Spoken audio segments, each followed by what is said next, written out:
बंधु मैंने आजिर यह भिडटी आपण मानक बहुत गुरुत्वपूर्ण होगाकू जाऊँगी कारण आजिर यह भिडियो आमे माने अनेक गुरुत्वपूर्ण नियम विषय जानिबा जहाँकि आमे समस्ते जानिबा आवश्यक कारण यही सब जिनिस गुड़िक आमे जानिबा द्वारा आमर ही लाभ होइबो।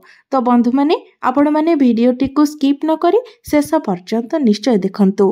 तो बंधु मैंने शास्त्रीय मत अनुसार घरे प्रत्येक दिन शास्त्र पुराण भागवत गीता इत्यादि पठन करने उचित। प्रत्येक दिन शास्त्र पुराण भागवत गीता पाठ करने द्वारा आम जीवन में आम अनेक परिवर्तन देखा पाइबा जहाँकि सकारात्मक परिवर्तन अटे कारण भागवत गीता स्वयं श्रीकृष्णଙ୍କର मुख निसृत बाणी अटे। यह व्यतीत घरे व्यवहार करुथिबा प्रत्येक आसबाब पत्र को अन्य को केबे मध्य देबा उचित नुहे। जदि आपण काहाकू किछि देबा पई चाहुचंती किंबा दान करिबा पई चाहुचंती तेबे आपण नुआ जिनिस ही दान करिबा उचित। एवं जेतेबेले आपण अन्य को उपहार देउछंती तेबे उपहार स्वरूप आपण केबे काहाकू चप्पल किंबा लुहारे निर्मित जिनिस उपहार रे देबा उचित नुहे। एवं किछि नहले मध्य अन्य को तुलसी गछ किंबा भागवत गीता उपहार रे अन्य को आपण देई पारिबे। एही उपहार सब उपहार ठारू मध्य अधिक मूल्यवान होइथाय कारण एही सब उपहार भावरे देबा द्वारा आपणक सहित आपण जहाँको उपहार देउछंती तांको जीवन रे मध्य सकारात्मक परिवर्तन होइथाय। सबुबेले सकाळु उठिबा मात्रे एवं सोइबा पूर्वरु भगवान को प्रणाम करी कृतज्ञता जणाइबा उचित जे भगवान आमको एते सुंदर जीवन देइथिबारु आपणको अशेष धन्यवाद एवं मु आपणक निकटरे सबुबेले कृतज्ञ हटे। एही बळी भाबरे आपण आपणकर आशीर्वाद मो उपरे सबुबेले रखिथांतु। घर को आसुथिबा भोकिला लोकों को केबे मध्य भोकिला पठाइबा उचित नुहे कारण हुए तो भोकिला रूपरे स्वयं भगवान आपणक परीक्षा नेबा पई आसीथाई पारंती एवं भोकिला लोकों को पेट पूरा करी खाइबाको देबा अत्यंत पुण्यर काम होइथाय। एहा ठारू अधिक पुण्य संसार रे आउ किछि मध्य होई न थाए। घरे सकाळु संध्या समय आळती भजन प्रार्थना करबा उचित एवं ठाकुरन को आळती करि सारिबा परे फूलरे ठाकुरन को आळती देबा उचित तापरे चारि दिग को आळती देबा उचित। एपरि करिबा द्वारा चारि दिगरु आसुथिबा नकारात्मक शक्ति नष्ट होइथाय तापरे निजे आपण आळती नेबा उचित।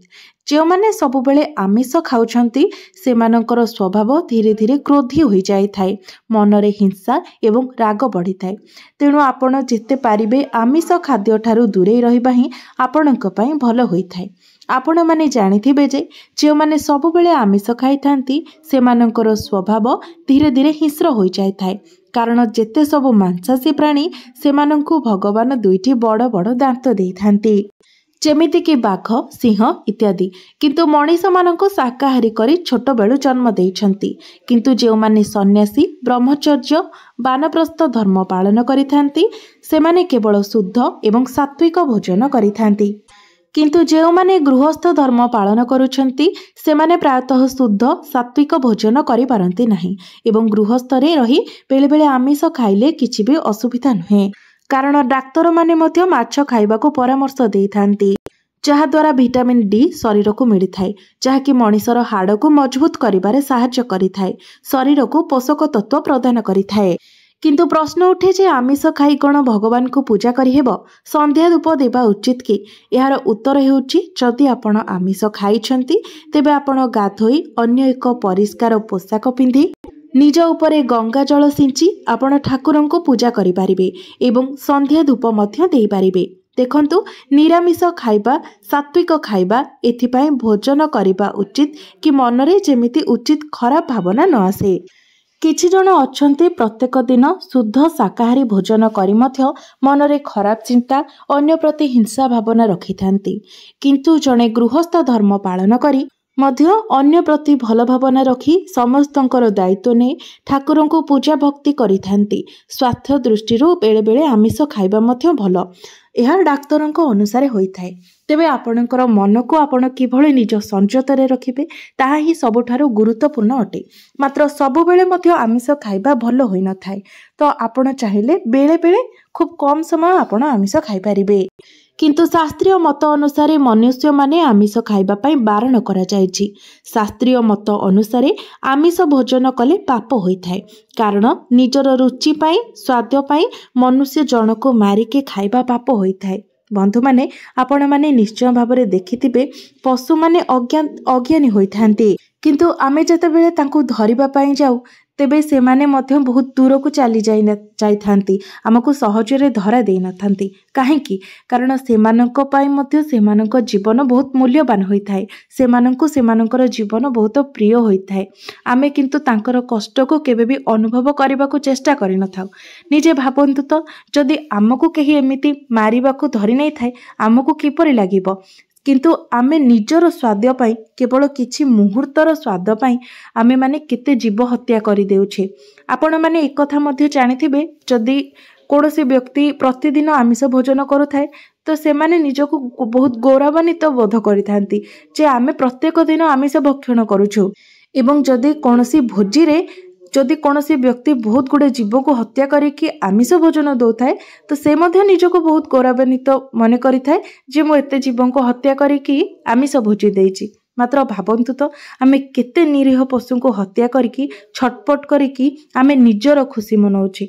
सतरे कोन यार दंड हमको मिलिबो नाही? निश्चित भावरे बंधु माने यार दंड आमको भोगिबाकू पड़ी थाए एवं स्वर्ग किंबा नरक कोनोसी ऊपर न थाए, एही धरा धामरे ही रही थाए। देखंतु जदि कोनोसी व्यक्ति को गोटे रोग हुए, धर कैंसर हैला, लिवर डिफेक्ट हैला, कोनोसी भी किछि गोटे बड़ रोग होछि तो से लोकटी ता मध्यरे केते जंत्रणा भोग करूछि, केते असह्य जंत्रणा जोटा कि माने सहिबा भी बहुत कष्ट होई थाए। तो स्वर्ग एठी थाए, नरक भी एठी थाए। आमे सब बेले निजर कर्म को ठीक रखिबा पई चेष्टा करिबा। आपण पारिबे तो अन्य को खुशी दियंतु, किंतु अन्य को दुख देई निजे खुशी पाइबा पई चेष्टा करंतुनी, कारण भगवान सबु देखुछंती। आमे जे भली कर्म करिबा भगवान आम सहित सेही भली ही कर्म करिबे। एवं जदि एई जन्मर कोनोसी कर्म हमको ठाकुर फल देबारे एई जन्म आमर सरी जाइछि, से फल आमे एई जन्मरे भोग करि पारिने, तेबे ताको हमको आउ गोटे जन्मरे भोग करिबाकू पड़िबो। बेले बेले आपण देखिथिबे भल लोक माने भी लाइफ रे बहुत स्ट्रगल करिथांती, सेतेबेले से माने भाबंती जे बा अन्य माने भाबंती एते भल लोक तो तांको काहेकि लाइफ रे एते स्ट्रगल करिबाकू पडुछि, तो ता तांको पूर्व जन्मर कर्म फल अटे। से जन्मरे ताहा तांकर पूर्ण होई नथिला, जहा पुणी एही जन्मरे तांको भोग करिबाकू पडुछि। सेथि पई बंधु माने आमे समस्ते हमर कर्म को ठीक भाबरे रखिबा उचित, ठीक करिबा उचित एवं सबु बेले अन्यर दुखर कारण न बनी अन्यर सुखर कारण बनिबा उचित। कारण दुनिया रे कोनोसी प्राणीर जीवन नेबा काहार मध्य अधिकार न थाए। सेथिपाई शास्त्रीय मत अनुसार आमिष भोजन को पाप बोली कुहा जायछि।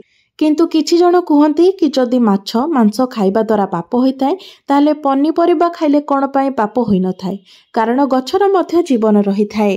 गछ पत्र को खाइबा द्वारा मध्य गछ को कष्ट होई थाए, तेबे पनिपरिबा खाइले काहेकि पाप होई न थाए? तो एमिति प्रश्न मध्य अनेकंक मनरे आसी थाए। तेबे गछ पत्र पनिपरिबा को खाइले सेमाने कांदंती नाही, सेमानकर रक्त बाहरे नाही, एवं जदि नारी अनेक पुरुषंको स्वामी बोली मानि पारिबो नाही, समाज रे समस्त पुरुषंको हाथ धरी चली पारिबो नाही, समाज मध्य एहाको ग्रहण करि न थाए, सम्मति देई न थाए। किंतु बाहागर परे जणे पुरुषंको नारी स्वामी बोली मानि पारिबो, तांकर हाथ धरी चली पारिबो, समाज किंतु एहाको स्वीकृति देई थाए।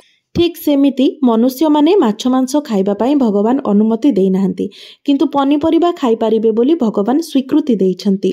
एथिरे किछि पाप होई न थाए, कारण जदि आमे गछरु फल तोଳି देउछे तो पुनर्बार सेथिरे फल आसी थाए, पत्र छिंडौछे तो पुनर्बार पत्र कळी थाए, डाळ भांगी देले मध्य पुनर्बार डाळ कळी थाए। किंतु जदि आमे गोटे पशुर हाथ भांगी दबा, गोड़ भांगी दबा तो सेटा तो आउ थरे तार कळिबो नाही ना। तेनु एया हेउछि पशु पक्षी एवं मनीष भितरे तफात। सेथिपाई पनिपरिबा खाइले पाप होई न थाए। समस्ते किंतु निजर रुचि परिवेश एवं परिस्थिति को नहीं खाद्य ग्रहण करती। जो माने गृहस्थरे रही आमिष केतेबेले केमिति सेवन करूछंती, सेमाने गाधोई भल लुगा पिंधि गंगा जल छेंची ठाकुरंको पूजा करि पारिबे, संध्या एवं आळती करि पारिबे। किंतु आमिष खाई सेही लुगा पिंधि न गाधोई पूजा करिबा उचित नुहे। ठाकुर मध्य आपणकर सेही पूजा को स्वीकार करि नथांती। आपणकर सेही पूजा को ठाकुर स्वीकार करिथांती जदि आपण हृदयरो ठाकुरंको भक्ति करूछंती। ଠାକୁରଙ୍କୁ କେବଳ ପ୍ରିୟ ହୋଇଥାଏ ଭକ୍ତି ଏବଂ ଭକ୍ତ। ଠାକୁରଙ୍କୁ କୌଣସି ପ୍ରସାଦ, ଫୁଲ, ଫଳ, ପୂଜା ଚାହିଁନଥାନ୍ତି। ଏହିସବୁ କରି ମଧ୍ୟ ଯଦି ଆପଣଙ୍କ ମନରେ ଭକ୍ତି ନାହିଁ, ଶ୍ରଦ୍ଧା ନାହିଁ, ତ ଆପଣ ଯେତେ ସାତ୍ତ୍ୱିକ ଭୋଜନ କଲେ ମଧ୍ୟ ଭଗବାନ ଆପଣଙ୍କର ପୂଜାକୁ ଗ୍ରହଣ କରିନଥାନ୍ତି। କେବଳ ଭୋଗ ଲଗାଇ ଫୁଲ ଦେଇ ପୂଜା କରି ଲୋକଙ୍କୁ ଦେଖେଇ ହେବା ଦ୍ୱାରା ଏହାର କୌଣସି ଲାଭ ଆପଣଙ୍କୁ ମିଳିନଥାଏ। ଯଦି ଆପଣଙ୍କ ମନରେ ଭକ୍ତି ନାହିଁ, ଏହିସବୁର ମଧ୍ୟ କିଛି ମୂଲ୍ୟ ନଥାଏ। କାରଣ ଆପଣଙ୍କୁ ଭଗବାନ ସବୁ ଦେଇଛନ୍ତି। ଏସବୁ ଆମର କିଛି ନୁହେଁ। ଆମେ ଯାହା ଭଗବାନଙ୍କୁ ଭୋଗ ଲଗାଉଛେ ସେସବୁ ଭଗବାନଙ୍କର। ଏବଂ ଭଗବାନ ଯଦି ସତରେ ଖାଇବେ ତାହେଲେ କେହି ମଧ୍ୟ ତାଙ୍କୁ ଦେଇପାରିବେ ନାହିଁ। କାରଣ ଆମର କିଛି ବି ନୁହେଁ। ଆମେ ଯାହା ମଧ୍ୟ ଦେଉଛେ ବୋଲି କହିଥାନ୍ତି ସେସବୁ ଆମକୁ ଭଗବାନ ହିଁ ଦେଇଛନ୍ତି। କିନ୍ତୁ ଭଗବାନ ପ୍ରସାଦ ଗ୍ରହଣ କରିନଥାନ୍ତି। ଭଗବାନ ଭକ୍ତି ଗ୍ରହଣ କରିଥାନ୍ତି। ତ ଯଦି ଆପଣ ଭକ୍ତିରେ ଭଗବାନଙ୍କୁ ପୂଜା କରୁଛନ୍ତି ତ ତାହାକୁ ହିଁ ଈଶ୍ୱର ଗ୍ରହଣ କରିଥାନ୍ତି। ତେବେ ବନ୍ଧୁମାନେ, ମୋର ଏହି ଭିଡ଼ିଓଟି ଯଦି ଆପଣମାନଙ୍କୁ ଭଲ ଲାଗିଥାଏ ତେବେ ଭିଡ଼ିଓଟିକୁ ଲାଇକ୍ କରି ଚ୍ୟାନେଲଟିକୁ ସବସ୍କ୍ରାଇବ୍ କରିଦେବେ ଏବଂ କମେଣ୍ଟ ବକ୍ସରେ ଜୟ ଶ୍ରୀ ଜଗନ୍ନାଥ ନିଶ୍ଚୟ ଲେଖିବେ।